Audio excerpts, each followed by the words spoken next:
जानबूझकर यह बताया कि मैं विरोध करने के लिए खड़ा हूं, क्योंकि बहुत सारे भाषण यहां हुए हैं, उसमें विरोध हो रहा है या समर्थन हो रहा है या अभी भी तटस्थता है, निश्चित क्या करना है इसका पता नहीं चल रहा है। और इसलिए सबसे पहले मैं ये बताना चाहता हूं कि मैं इस प्रस्ताव का विरोध करने के लिए खड़ा हूं।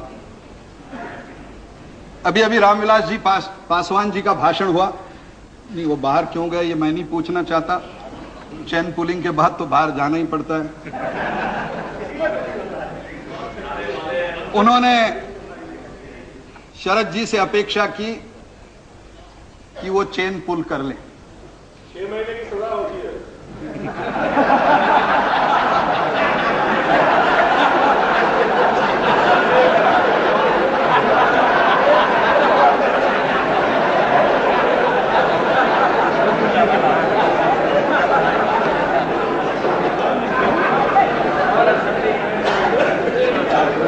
आपने मेरे मुंह की बात छीन ली। 10 महीने के प्रधानमंत्री की सजा भुगतने के बाद और शरद जी 6 महीने की सजा भुगतने के मनस्थिति में होंगे ऐसा कम से कम लगता तो नहीं है, और इसलिए आप प्रार्थना भले करें। सभापति जी, इस सदन ने विश्वास के अनेक प्रस्ताव देखे हैं, अविश्वास के भी प्रस्ताव देखे हैं, गर्मा गर्मी की चर्चा देखी है, लेकिन शायद सदन के इतिहास में ऐसी चर्चा विश्वास अविश्वास के प्रस्ताव पर सदन ने देखी नहीं है। क्योंकि जो विश्वास मांग रहा है उसे अपने पर ही विश्वास नहीं है, उसका अपनों पर ही विश्वास नहीं है। जब अपने पर विश्वास ना हो और अपनों पर भी विश्वास ना हो तो परायों के सहायता से वो अपने आप को विश्वास मत पारित कर लेगा। इस भ्रम में इस प्रकार की चर्चा चल रही है। प्रधानमंत्री जी ने विश्वास का प्रस्ताव रखा। हम निश्चित रूप से अपेक्षा करते थे, आदरणीय जसवंत सिंह जी ने अपने भाषण में कहा कि प्रधानमंत्री अपने भाषण में विस्तार से यह बताते कि विश्वास का प्रस्ताव रखने की नौबत उन पर क्यों आई। महामहिम राष्ट्रपति जी ने उन पर विश्वास का प्रस्ताव रखने के लिए क्यों कहा, लेकिन प्रधानमंत्री के पूरे आधे घंटे के भाषण में उन्होंने एक शब्द से यह नहीं कहा कि वो इस सदन का विश्वास क्यों मांग रहे हैं। और वो अपनी कश्मकश में तो यहां तक भूल गए कि भाषण समाप्त होने तक भी उन्होंने सदन से यह औपचारिक भी प्रार्थना नहीं की कि आप मुझे अपना विश्वास दो। मैं उन्हें दोष नहीं देता, मैं उन्हें दोष नहीं देता, क्योंकि प्रधानमंत्री जानते हैं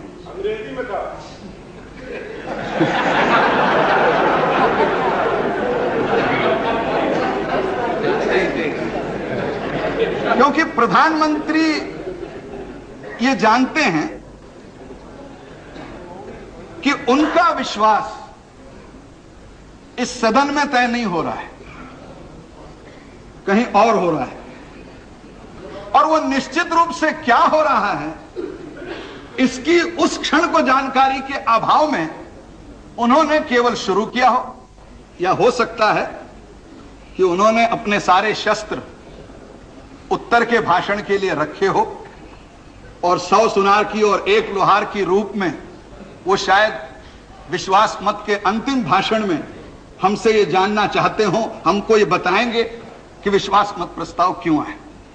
लेकिन जितने औरों के भाषण मैंने सुने उसमें भी ये जो संकट आया है, इस संकट के संबंध में किसी ने स्पष्ट रूप से चर्चा करने की हिम्मत नहीं की।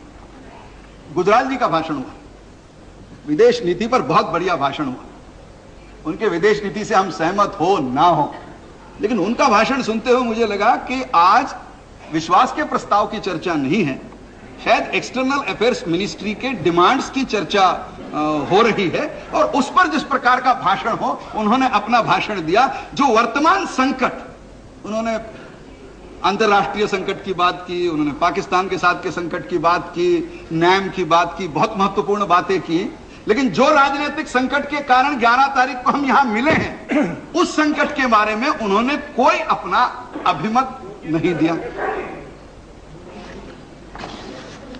प्रधानमंत्री जी ने अपने भाषण में जो उपलब्धियां गिनाई, मैं केवल समय अभाव में एक एक छोटा उदाहरण देके आगे चलूं। उन्होंने कहा 6 साल के बाद हमने अंतरराज्यीय परिषद ली। अब आज का संकट, आपने 6 साल में अंतरराष्ट्रीय परिषद क्यों नहीं ली? इसके लिए निर्मित संकट ही नहीं है। अगर आपको किसी परिषद का कहना चाहिए था तो स्टीयरिंग कमेटी में क्या हुआ, निगोशिएटिंग कमेटी में क्या हुआ? आखिर सारी आज का जो संकट है वो स्टीयरिंग, निगोशिएट, फॉर्मल, इनफॉर्मल, इससे निर्मित संकट है। आप इंटरस्टेट काउंसिल में क्या हुआ और नेशनल डेवलपमेंट काउंसिल में क्या हुआ, इन दोनों की चर्चा करके 11 तारीख में आप हमारा समय क्यों बर्बाद कर रहे हैं? आप ये तो बताइए कि स्टीयरिंग में क्या हुआ। लेकिन न उन्होंने स्टीयरिंग का कहा, न इनफॉर्मल कहा, न फॉर्मल कहा, न उन्होंने कांग्रेस का नाम लिया, न उन्होंने विड्रॉल के लेटर की बात की, न उन्होंने तो ऐसा भाषण किया कि जैसे कोई कुछ हुआ ही नहीं। बस वो एक लाइन विश्वास का प्रस्ताव पढ़ गए, फिर 2-4 काउंसिल की बात की और बैठ गए। अब अगर प्रधानमंत्री इस प्रकार विश्वास मांगे, और चंद्रशेखर जी अपेक्षा करते हैं कि उनके गुरु विश्वास दे, कुछ विश्वास के लिए कहो। अब उन्होंने तो नहीं मांगा। हाँ, प्रिय रंजन दास जी ने अपनी ओर से यह प्रयास किया कि हम विश्वास के प्रस्ताव का विरोध क्यों कर रहे हैं। भले उन्होंने स्पष्ट शब्दों में ना कहा, क्योंकि जब तक स्थिति निश्चित ना हो तो अंधेरे में ज्यादा कहना आवश्यक नहीं, लेकिन उन्होंने जरूर कहा। अब उनका भाषण सुनकर मुझे लगा कि it was bunch of contradictions. आप क्या भाषण कर रहे थे? आपने मुलायम सिंह की तारीफ की, he is the secular builder of Uttar Pradesh. भैया मानते हैं मुलायम सिंह महान है और वो सेक्युलर इंडिया के सबसे बड़े। और फिर उन्होंने कहा, देवेगौड़ा जी, मायावती को मुख्यमंत्री आपने क्यों नहीं करने दिया? अरे बेचारे देवेगौड़ा क्या करेंगे, उनके पास 7 मेंबर नहीं है। 70 सभाओं के बाद 28 से 7 पर उनका आंकड़ा उत्तर प्रदेश में आ चुका, वो तय क्या करेंगे? मायावती जी तो प्रधानमंत्री इसलिए नहीं बनी और मुख्यमंत्री इसलिए नहीं बनी, पता नहीं अब आजकल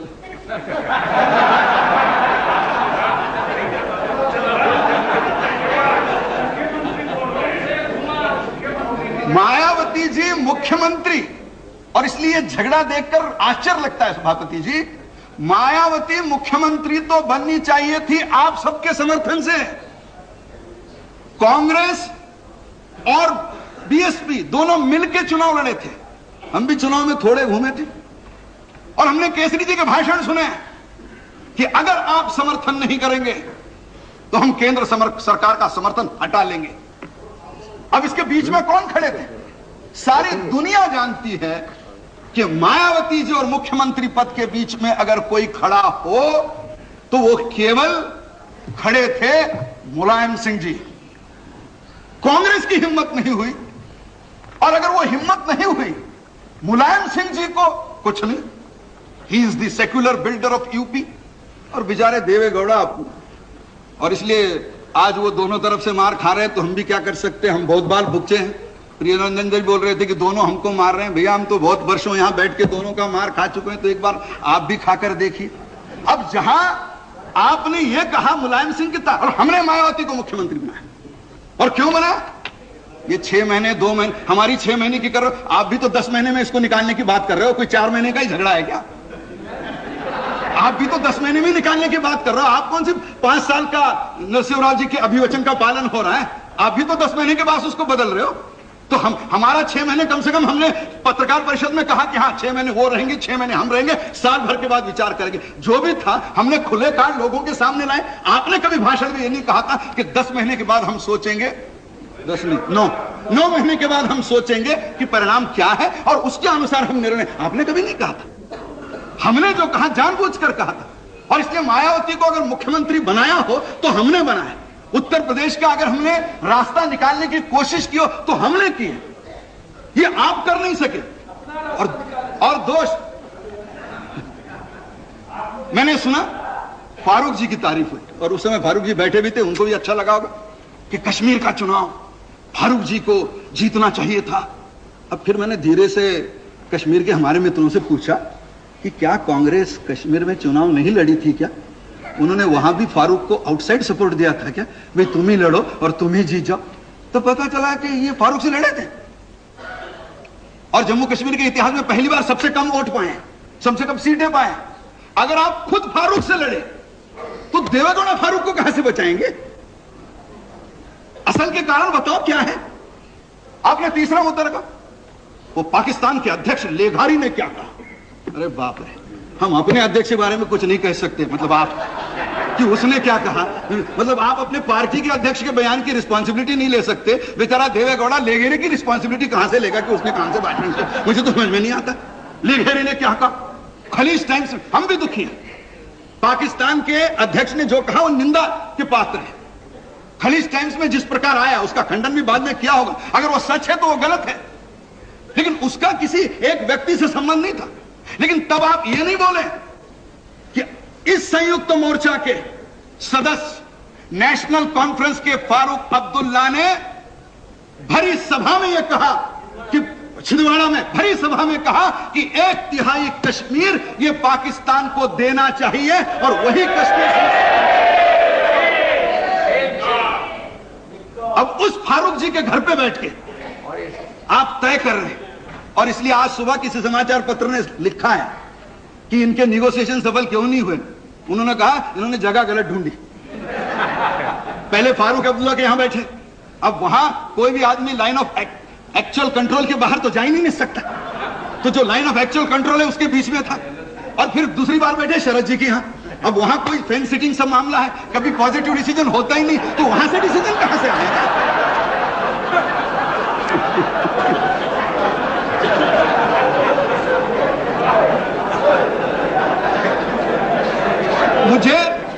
मुझे तो लगा कि आपको समझौता अगर सफल करना है तो हम कम से कम वाजपेयी और बसपा से, काशीराम जी से पूछ तो लेते कि आप कहां बैठे थे। उस जगह का शायद कुछ महत्व हो सकता है जिससे आपको रास्ता मिल जाता है इस जाने का। अब इस मतलब जिसने 1/3 कश्मीर देने की बात की, हिंदुस्तान की संसद का यूनानिमस रिजोल्यूशन है 1/3 कश्मीर वापस लेने का, हमारा यूनानिमस रिजोल्यूशन है 1/3 कश्मीर वापस लेने का। एक मुख्यमंत्री वो भी कश्मीर का बात करता है 1/3 कश्मीर देने का, और आप उनकी यहां बैठ के तारीफ करते हो और हमको राष्ट्रहित समझाने की कोशिश करते हो। फिर तो प्रियरंजन दास मुंशी जी ने ज्योति बसु के गणशक्ति का आर्टिकल विदाउट ट्रांसलेशन देवेगौड़ा जी को कहा आप पढ़ो। अरे सोमनाथ दा ने पढ़ा फिर भी नहीं माना। अब सोमनाथ जी खुद ज्योतिदा का नहीं मान रहे हैं तो देवेगौड़ा को पढ़ा के क्या? और भाषण में कहा कि ये जो सेक्युलर नॉन सेक्युलर कम्युनल लोग हैं इनसे कौन लड़ेगा?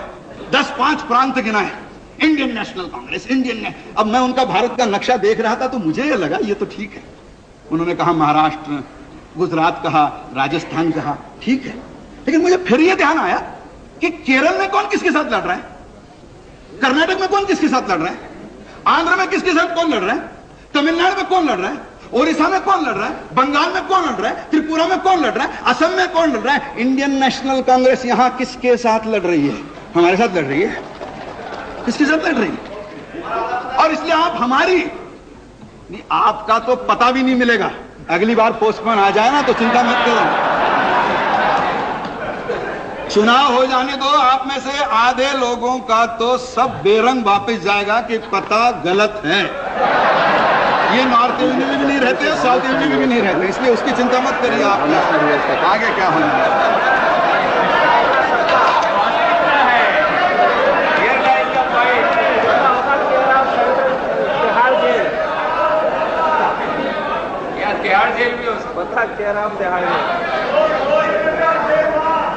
सभापति जी, मैं उस पत्र का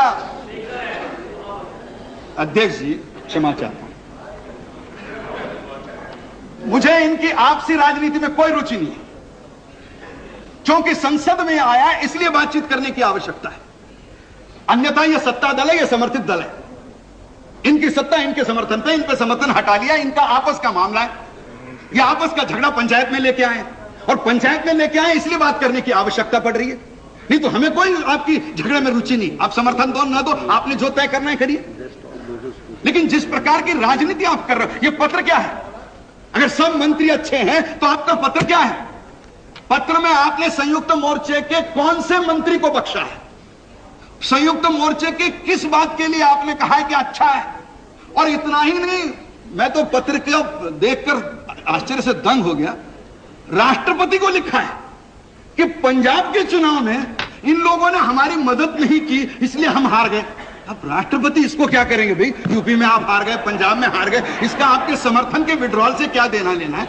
और मान भी लीजिए आप इकट्ठा हो जाते, तब भी अकाली दल और भारतीय जनता पार्टी की इतनी ताकत थी कि वो आपको इकट्ठा भी हरा देते। लेकिन आप राष्ट्रपति को लिख रहे हैं कि यूपी में क्या हो रहा है? They are not helping us politically, all by elections we are losing, they are not helping. अब राष्ट्रपति क्या करेंगे? बाई इलेक्शन आप लूज कर रहे हैं, क्या ड्राफ्टिंग है? आप उसका ड्राफ्ट देखिए। शरद जी देख रहे हैं, शायद जरूर देखें, मैं पढ़ के बात कर रहा हूं।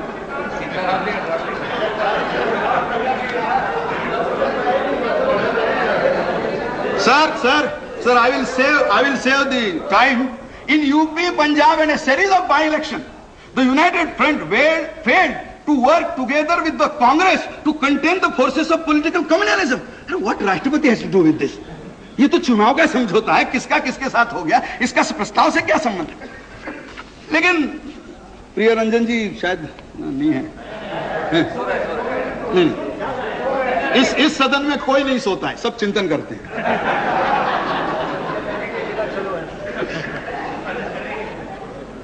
अध्यक्ष जी, उन्होंने दुख बताया कि दोनों तरफ से मार पड़ रही, इसलिए मुझे लगा कि जसवंत जी की भी मारे और मैं भी मारे, ठीक नहीं। मुझे कभी कभी उनकी हालत समझ में आती है।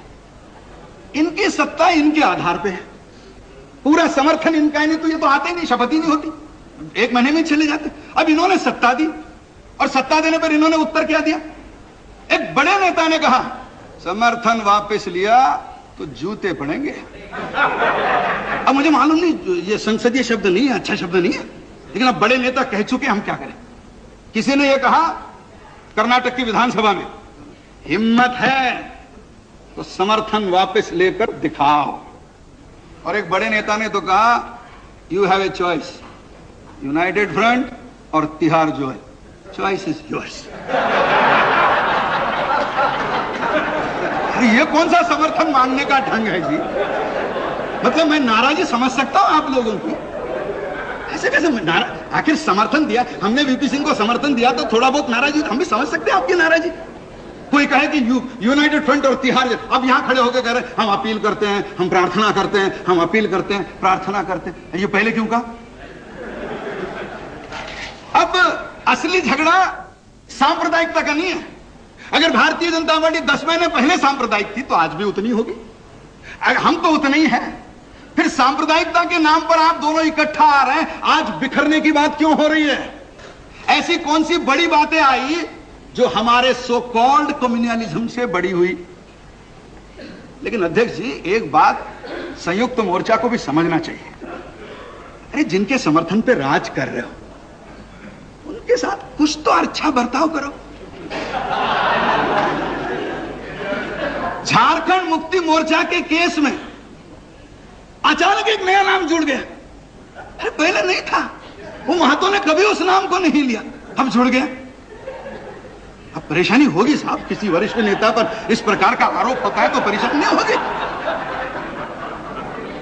अध्यक्ष जी, अब पार्टी को किसी ने 2 करोड़ का चंदा दिया, अच्छा सूटकेस में नहीं, चेक से दिया।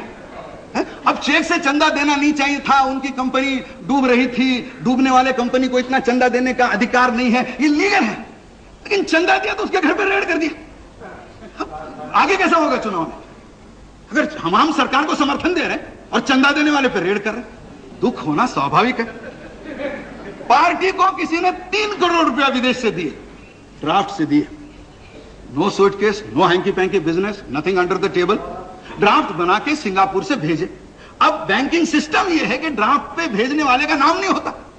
अब चिदंबरम जी पूछ रहे किसने 3 करोड़ दिए, नाम बताओ। अरे भाई अपनी पार्टी है, समर्थन दे चुकी है, पूछने का अधिकार ही आपको इस पर मिला है कि उस पर नहीं होना चाहिए। अब अध्यक्ष जी, सब बार पार्टी को हिसाब मांगा। अब ये ठीक है कि बहुत सालों से कुछ पार्टियों ने हिसाब नहीं रखा हो, कांग्रेस पार्टी वक्त पर हिसाब दे नहीं सकी। अब होता है भाई, समर्थन देने वाली पार्टी है, 2-4 दिन आगे पीछे पेशी कर देते, 20 करोड़ का जुर्माना। अरे 10 महीने में समर्थन दिया और 10 महीने में समर्थन दिया और 24 करोड़ का इनकम टैक्स लगा दिया। 10 महीने में इनकम कुछ नहीं, टैक्स 24 करोड़।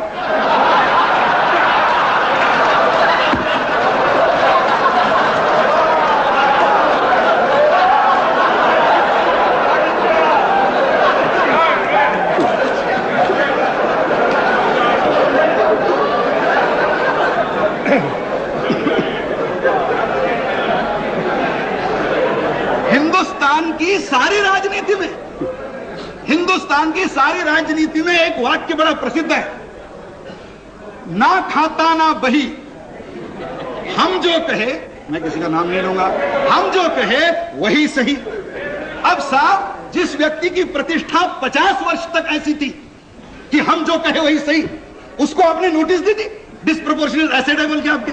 अरे डिस्प्रोपोर्शनल एसेट की नोटिस दी थी, 25 साल लोगों ने हिसाब में नहीं मांगा और आप हिसाब मांगने लगे डिस्प्रोपोर्शनेट है। अब अगर गुस्सा आया हो तो उसमें दोष किसका है?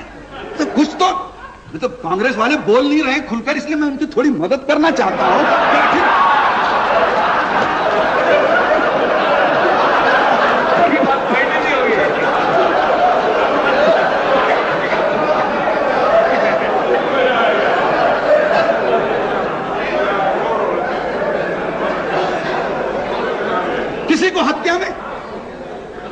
किसी को हत्या में फंसा दो, किसी को डकैती में फंसा दो, किसी को भ्रष्टाचार में फंसा दो। अरे बेचारे, वो अडवाणी थोड़े हैं जो सुप्रीम कोर्ट में चले जाए। हिम्मत हो तो नेता की ऐसी, इनकी नहीं है। हिम्मत हो तो ऐसी। अडवाणी जी पर आरोप हुआ, उन्होंने कहा लोकसभा का त्याग पत्र देता हूं और उस दिन तक मैं लोकसभा में नहीं आऊंगा जिस दिन तक कोर्ट से नहीं पाऊंगा। और आज हिंदुस्तान के इतिहास में उन्होंने अपनी पवित्रता सिद्ध करके वो कोर्ट से बरी होके फिर लोकसभा में प्रवेश कर। अब आप इनसे अपेक्षा करते हो कि भारतीय जनता पार्टी जैसा व्यवहार करे? नहीं कर सकते हो। अब वो नहीं कर सकते तो वो जैसा व्यवहार करते हैं उसी प्रकार आप उनसे व्यवहार करिए। आप उनको कोर्ट में रहता, law will take it own course, ऐसे कैसे चलेगा? आप रेस कोर्स में बैठे उनको ओन कोर्स में भेज रहे हैं, ऐसे कैसे चलेगा?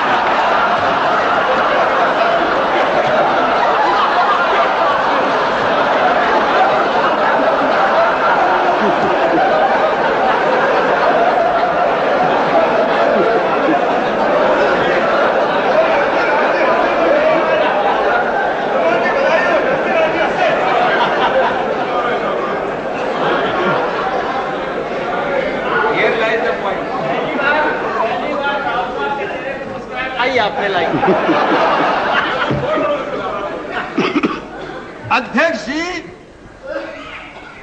ये व्यंग मत लीजिए, ये असली झगड़ा है और पहले दिन से सत्ता का झगड़ा असली झगड़ा है। इसको सांप्रदायिकता का तो आप जामा दे रहे हो। जैसे सब लोग 6 दिसंबर भाई, ये तो हमको सर्टिफिकेट कोई देने को तैयार है कि ऑन 5 दिसंबर 1992 बीजेपी वाज 100% सेक्युलर। कम से कम चलो ये दे दो, कोई खड़े होकर कहे तो कि आप 6 दिसंबर के कारण आप नॉन सेक्युलर, नहीं तो आप तो पैदाइशी सेक्युलर लोग हो। आप कैसे? अरे हमको तो आपने नॉन सेक्युलर अभी थोड़ा ही बोला है। जनता पार्टी से हम निकले तब भी, अरे देश में जिस किसी को आपस में झगड़ना होता है उसको, we are the whipping boy of Indian politics. झगड़े आप और नाम हमारा, अरे हमको क्या लेना देना आपसे?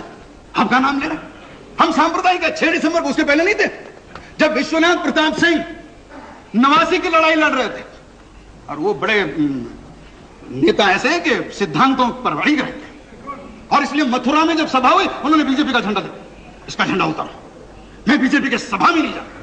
अब हम क्या करें भैया, चलो झंडा उतार दिया, कहां झगड़ा करें, कांग्रेस को हराना था। आकर खड़े हो गए, बैठ गए, भाषण कर लिए। और जब हमारे समर्थन की आवश्यकता पड़ी तो एनेक्सी में भारतीय जनता पार्टी की राष्ट्रीय कार्यकारिणी में सब लोग आ गए। वो छोड़ दो, सेक्युलर कोई फर्क नहीं पड़ता, सपोर्ट दो। इस देश में सपोर्ट किसी का भी चलता है। सोमनाथ का भाषण नहीं सुना? कांग्रेस को सपोर्ट नहीं कर सकते, उनका ले सकते। अरे भाई, आदमी गंदा है तो लेना क्या और देना क्या? लेन देन में पूरा गंगा होना चाहिए, लेने में अच्छा, देने में गंदा। ऐसे कैसे होगा? ये कैसे चलेगा? जब हम आपका समर्थन कर रहे थे 89 में, जब 18 महीने सरकार आपने हमारे बलबूते पर चलाई, तब आपको याद नहीं आया? ये किसी ने मंडल की बात की, मुझे मालूम है, उस समय मैं राज्यसभा का सदस्य था। 7 अगस्त 1990 को मंडल के बारे में प्रधानमंत्री ने आके राज्यसभा में बयान दिया। लोकसभा में चर्चा नहीं होती, राज्यसभा में चर्चा होती। क्यों आया मंडल? क्या लोग भूल गए कि 9 अगस्त को देवीलाल की यहां रैली थी? देवीलाल ने चुनौती दी थी और उस रैली से बचने के लिए आपने मंडल आयोग का साथ का रास्ता ढूंढा था। कोई सामाजिक न्याय से शुरुआत नहीं हुई थी। और भारतीय जनता पार्टी ने उस दिन सौभाग्य से राज्यसभा में बोलने वाला मैं पहला वक्ता था, और उस दिन भारतीय जनता पार्टी की ओर से हमने मंडल आयोग का समर्थन किया था, स्वागत किया था, और आज भी हम करते हैं। और सबसे ज्यादा मुख्यमंत्री पिछड़े वर्गों के हम देते हैं। सबसे ज्यादा पिछड़े वर्ग के एमएलए हमारे आते हैं, एमपीज हमारे आते हैं, शेड्यूल कास्ट के, ट्राइब के, पिछड़े वर्ग हम देते हैं। और इसलिए ये मैं बीच में नहीं, बहुत हो गया। मंडल आयोग की बात करता हूं, और इसलिए हाँ, हमने समर्थन हटाया क्योंकि राम मंदिर पर लड़ाई शुरू हुई, अडवाणी जी को पकड़ा गया, अडवाणी जी को पकड़ा गया। और हम उन पार्टियों में से नहीं है, संकट आते हैं तो अपने प्रधानमंत्री को डुबो देने में 2 मिनट नहीं सोचते हैं, और कुछ तो लोग संकट आते हैं तो अपने अध्यक्ष को भी डुबोने में ज्यादा देर सोचते नहीं है। हम उन पार्टियों में से नहीं हैं। हमारे पार्टी के अध्यक्ष को जो पकड़ा गया, उसके विरोध में हमने राम मंदिर के लिए अपना सपोर्ट विड्रॉ किया था, और उसमें हमें कोई शर्म नहीं, हम गर्व से कहते हैं। और कम से कम चंद्रशेखर जी मानेंगे, राम मंदिर और 2 कांस्टेबल, इसमें कौन सा रीजनिंग ज्यादा साउंड होता है? कम से कम इतनी तो कोशिश करो।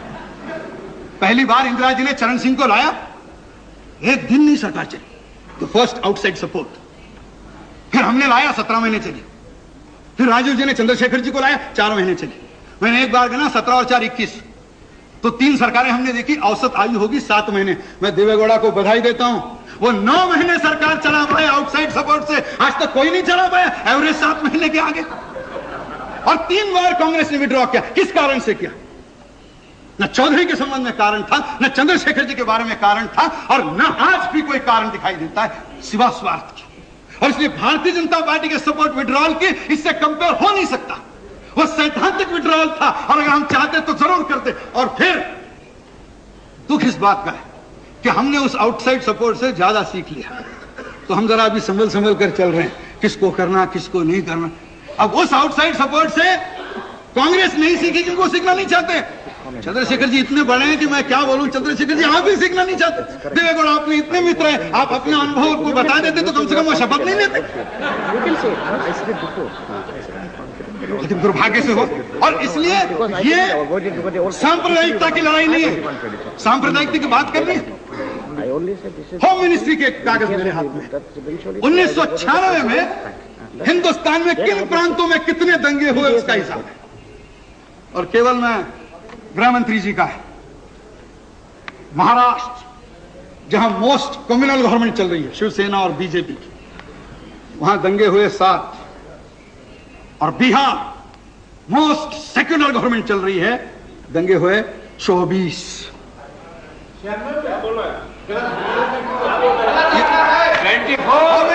होम मिनिस्टर चैलेंज करते हैं, चार्ज करते हैं, आपको चुनौती देते हैं, आप प्रूफ कीजिए क्या बात करते हैं।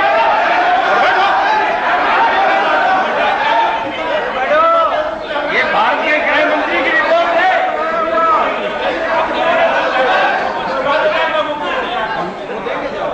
मैं आशा करता हूं कि गृह मंत्री अपने पीछे जो लोग खड़े हैं उनका सुनकर अगर इसमें सुधार हो तो करेंगे।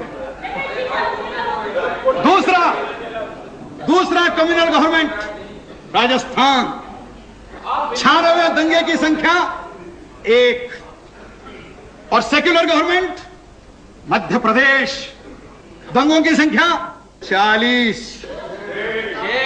कम्युनल गवर्नमेंट दिल्ली, दंगे एक सेक्युलर गवर्नमेंट, सबसे सेक्युलर गवर्नमेंट केरल, दंगे 34, और ये आंकड़े मेरे नहीं है, ये गृह मंत्री का कागज है। और इसलिए ये विषय सांप्रदायिक और असांप्रदायिकता इसका नहीं है। हम माने न माने, इस संयुक्त मोर्चा की सरकार या प्रधानमंत्री, उनके लिए आंसू बहाने की कोई आवश्यकता नहीं है, क्योंकि इस सरकार का अगर ऐसा हो तो हमको हमेशा राज में रखो, दंगे हो गए नहीं देश में। मैं आपको एक तरकीब बता रहा हूं दंगे न होने की, ये बहुत बार सुन चुका हूं मैं। इस सरकार का जन्म ही विचित्र हुआ। अध्यक्ष जी, कल रात मैंने दूरदर्शन पे पढ़ा, समाचार पत्रों में पढ़ा कि 13 पार्टी अपने अपने सदस्यों को व्हिप देने वाले हैं। अब ये सरकार का गठन देखिए, दिया नहीं दिया मैं नहीं जानता, वो अपना उनका मामला है, देना दे, मर्जी उनकी है। अब मैं सोच रहा था कि कौन किसको व्हिप देगा, कैसे देगा। मुझे खलप जी ध्यान है, अभी वो सेक्युलर है। हाँ, रमाकांत जी खलप कानून मंत्री, अभी वो सेक्युलर है। एक साल भर पहले महाराष्ट्र गोमांतकवादी पार्टी और बीजेपी और शिवसेना का एक समझौता था, हमने छोड़ा था, इनको मुख्यमंत्री करने का हमारा प्रयास था, लेकिन हो नहीं पाया, वो चुनाव हार गए। अब वो सेक्युलर हो गए, हम कम्युनल हो गए, तो चलते रहता है उसमें, ये तो हमारे साथ कोई बहुत नई बात नहीं। अब मुझे लगा ये 13 पार्टियों में खलप जी का व्हिप कौन किसको देगा। फिर मुझे लगा वो राइट हाथ से व्हिप लिखेंगे, लेफ्ट हाथ को दे देंगे। ये सरकार बनी है ऐसी। मुझे लगा कि शीशराम जी सतपाल जी को व्हिप देंगे या सतपाल जी शीशराम जी को व्हिप देंगे, क्योंकि देने वाले तो कांग्रेस में चले गए, ये इधर बैठ गए। अब नारायण दत्त तो इधर है नहीं, देंगे किसके। ये सरकार, मैं केवल एक छोटा उदाहरण देना चाहूं, खलप जी सामने है। हम अभी इन दिनों में चीन में एक संसदीय यात्रा थी, आपके आशीर्वाद से खलप जी के नेतृत्व हम गए। आजकल अध्यक्ष जी चीन में जनतंत्र जानने की बड़ी उत्सुकता बढ़ी है, और इसलिए बहुत दिन बदले हैं। पहले तो कम्युनिस्ट पार्टी यहाँ कम्युनिस्ट पार्टी के निमंत्रण पे आती थी, आजकल तो चीनी communist party Bharatiya Janata party के निमंत्रण पर भारत में आकर अभ्यास करना चाहती है, क्योंकि वो भी जानते हैं कि इनमें तो कुछ बचा नहीं है, क्या फायदा इनसे संबंध रख के, जो नई पार्टी आने वाली है उससे ज्यादा संबंध रखो। तो उनका भी आपस का सारा बदला है। अब मैं जब चीन में गया, रमाकांत जी भी थे, चिंतामन पानीग्राही थे, बहुत यहाँ के मित्र थे, कुछ राज्यसभा के थे। जब हम वहां गए तो कुछ वहां के लोगों ने पूछा, भाई आपकी डेमोक्रेसी कैसी चलती है, क्योंकि उन लोगों का तो संसद अलग, इलेक्शन अलग। तो रमाकांत जी थे और बड़े नेता हैं, लेकिन पुरानी मित्रता है, तो उन्होंने मुझे कहा कि सर बताइए भाई कैसी चलती है, चर्चा करो इनसे। तो एक एमपी ने मुझे पूछा कि हाउ इज योर डेमोक्रेसी। तो मैंने कहा मैं डेमोक्रेसी बताता हूँ, मेरा उदाहरण, मैंने कहा सिर्फ मैं परिचय करवाता हूँ, डेमोक्रेसी समझ लो। मैंने कहा I am Pramod Mahajan, I am member of Lok Sabha, I belong to the single largest party and I am in opposition. चीनी आदमी मेरे को देखते हैं, you are single largest party. मैंने कहा we are the single largest party in the house, we are in opposition. अच्छा, फिर हमने चिंतामन पानीग्राही की ओर हाथ कर दिया। मैंने कहा ये है, वो सामने है, हाँ श्री वल्लभ पाणी, माफ करना, वो सिंह का सिंह करते तो थोड़ा हो जाता है। अब उनकी ओर हाथ करके कहा he belongs to the second largest party, he is outside the government supporting the government. फिर एमए बेबी थे, मैंने उनको उठा दिया। मैंने कहा he is the third largest party, he is inside the front but outside the government. और फिर मैंने कहा he is mister Ramakant Khalap, he is the only member of his party and he is the government.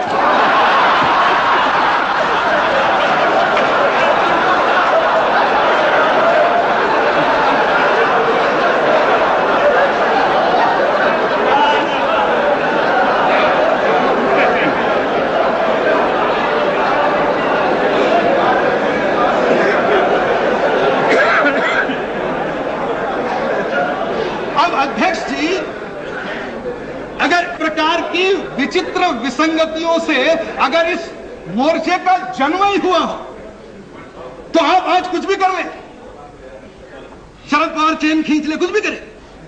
अब हमको किसी ने कहा कि रामविलास जी छोड़ दी, इसमें शरद पवार चेन खींच ले, आप कुछ करें, हो सकता है कि आप देवेगौड़ा को बदल दे, क्योंकि वो तो 42 पार्टी के नेता है, उससे छोटी पार्टी निकालिए, उसका प्रधानमंत्री करिए। धीरे धीरे तो जिसकी कोई पार्टी न हो उसका प्रधानमंत्री बनने के चांसेस इस लोकसभा में बढ़ते जाएंगे। मुझे तो कभी लगता है कि इस लोकसभा में पीछे आदमी कितने हैं इससे प्रधानमंत्री नहीं पता, जितने कम हो। न्यूट्रल आदमी है, गड़बड़ नहीं करेगा। अब एक अनुभव देखने के बाद भी कांग्रेस दूसरा देखना चाहती है तो उसे मुझे कुछ कहना नहीं है, लेकिन वो करना चाहती है। अब इससे रास्ता नहीं निकलेगा।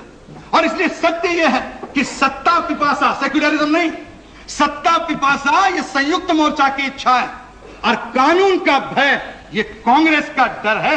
उसके कारण ये सरकार इकट्ठा टिकी है, बाकी सरकार में कुछ नहीं है। संयुक्त मोर्चे के लिए हमारे मन में दया क्यों आए? ये संयुक्त मोर्चा 13 पार्टियों का था, ये सरकारिया कमीशन वाला क्यों भाई? कोई 13 में 1-2 पार्टी टूटी क्या?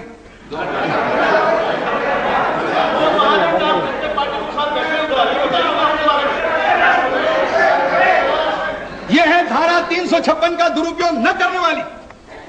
और इसी सरकार में गुजरात में हमारे मुख्यमंत्री को बहुमत होते हुए और सदन में सिद्ध करने के बाद भी आपने गुजरात में हमारी सरकार गिरा दी। क्या दया करें?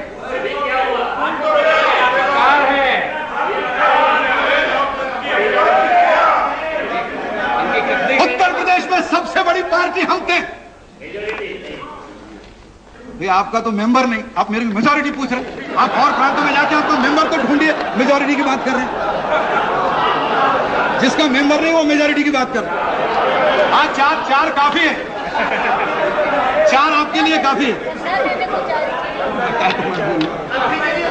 और इसलिए इनकी राजनीतिक हलचल हमेशा भारतीय जनता पार्टी के विरोध में रही। जैसे चंद्रशेखर जी कह रहे हैं अटल जी को गुरुदेव बचाइए, आप कह रहे हैं उधर देखिए गाली दिए बचाइए, गाली दिए। ये आप काम कर सकते हैं भैया, हमारे से तो हो नहीं सकता। ऐसे कैसे काम होगा? लोग आलोचना करें और कहे समर्थन करें, दिन रात गाली खाए। अब इसमें बजट का क्या होगा? संकट, आर्थिक सब ठीक है, वो इनको सोचना चाहिए, मैं क्यों सोचूं? हम तो विपक्ष में हैं, हम कोई बजट के समर्थक नहीं है। इसको पास करना हमारा काम नहीं, जिसका काम था उसको पूछिए, हमारे क्यों पीछे पड़े? आप पहले सोच के आइए। पहले तो जेना कहते मुझे पास करना ही नहीं है, फिर सीपीएम ने कहा हम करने नहीं देंगे, कांग्रेस ने कहा हमको मालूम नहीं। बीजेपी को क्यों दोष दे रहे हो? राष्ट्रहित में बीजेपी किसी भी चीज के लिए तैयार हो सकती है, लेकिन राष्ट्रहित में तैयार होना मतलब कोई पागलपन नहीं है कि कोई कुछ भी मांग ले और हम दे दें, हाँ ले लो। ऐसी कोई साधु संतों की जमात विश्व हिंदू परिषद साथ है, इसका मतलब थोड़े साधु थोड़ी हो। और इस बजट को हम समर्थन दें। मैं बजट पर भाषण नहीं कर रहा हूं जैसे प्रधानमंत्री ने किया, मगर केवल मैं उदाहरण दूं। ये बजट के बाद अखबारों में इश्तिहार छपे। क्या छपे? कार सस्ती, टीवी सस्ता, एसी सस्ता, सेलुलर फोन सस्ता, चिदंबरम जी की कृपा सब सस्ता ही सस्ता। इसको सपोर्ट करें।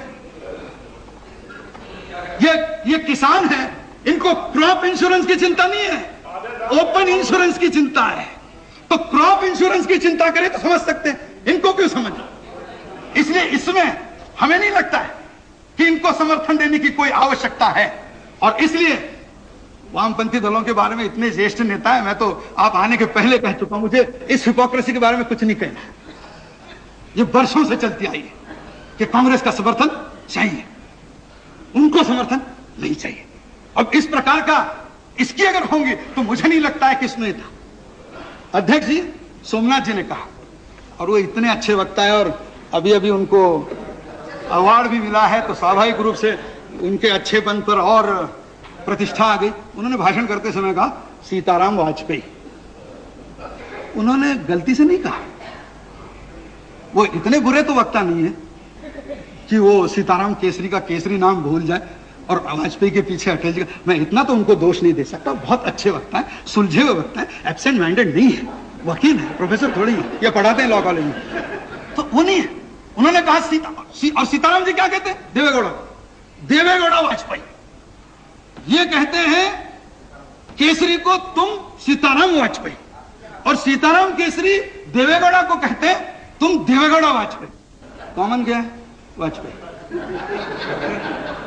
इसलिए कहते हैं कि वो ये बताना चाहते हैं कि वाजपेयी कोई खलनायक है। वाजपेयी खलनायक नहीं है, वाजपेयी इस हिंदुस्तान का महानायक है।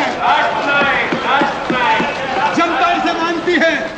आप जी चाहे कोशिश कर लो, आप आखिर इकट्ठा आते क्यों है?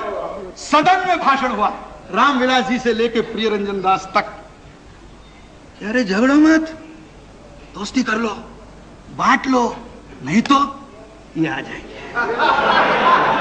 सदन में कहा तो असली डर सांप्रदायिकता नहीं है, असली डर है भारतीय जनता पार्टी जीत जाएगी, इसका डर। क्या भारतीय जनता पार्टी को जीतना है तो लोगों से वोट आने पड़ेंगे?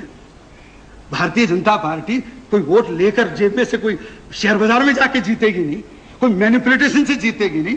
बिहार की राजनीति थोड़ी है, तो वैसे भी जीतेंगे नहीं। अगर जीतना है तो लोगों के पास जीतना पड़ेगा। और अगर हिंदुस्तान के लोग आज वाजपेयी की सरकार चाहते हैं तो आप कितनी भी एडजस्टमेंट करने की कोशिश करो, आप कुछ दिन शायद बचा भी लो, आप घोड़ा बदल भी दो, किसी और लंगड़े घोड़े को लेके आओ, उससे बहुत सरकार चलने वाली नहीं है। हम चिंतित नहीं हैं और इसलिए हमको लगता है कि आज के संकट का दोष आपका है और इस संकट, हमारा भय आपको है, क्योंकि आप जानते हैं कि आपने 10 महीने में ऐसे खेल दिखाए हैं, आने वाले 4-6 महीने में अगर कुछ गड़बड़ करो तो और ऐसे खेल दिखाओगे कि हिंदुस्तान की जनता समझ जाएगी कि अगर हिंदुस्तान को कोई स्थिर सरकार देता है तो अटल जी के नेतृत्व में हम और हमारे दोस्त मिलकर आपको स्थिर सरकार दे सकते हैं। स्थायित्व का दावा अब हम करेंगे और इसलिए आज का संकट है, चाहे इसे निपट लो, आज ना कल, कल ना परसों आपको जनता के पास जाना होगा।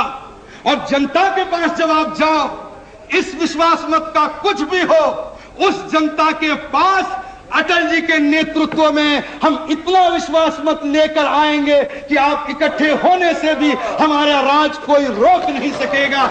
इन शब्दों के साथ मैं इस प्रस्ताव का विरोध करता हूं। बहुत बहुत धन्यवाद।